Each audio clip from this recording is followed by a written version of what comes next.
Login failed on CrowdStreet App Fix. You open the CrowdStreet app ready to check your real estate portfolio, but suddenly, the screen flashes login failed. Frustrating? Absolutely. But here's the thing, most people get this wrong. The issue usually isn't your account, it's something much simpler. Step 1. Check your internet connection. CrowdStreet's login requires a secure and consistent network. Try switching between Wi-Fi and mobile data, or toggle airplane mode on and off to refresh your signal. A weak connection is often the invisible culprit. Step 2. Update the app.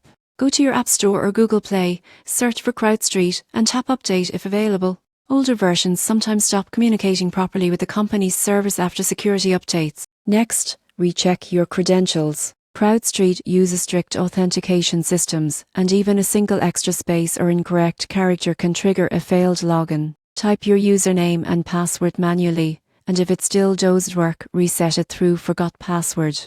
If that doesn't fix it, clear your app's cache. On Android, open Settings App's CrowdStreet Storage Clear Cache. On iPhone, delete and reinstall the app to remove corrupted temporary files. Another common reason? Eveslings and firewalls. CrowdStreet may block connections from encrypted or international IP addresses for compliance and security reasons. Try disabling your VPN or proxy and attempt the login again. Finally, check if the issue is on CrowdStreet's side.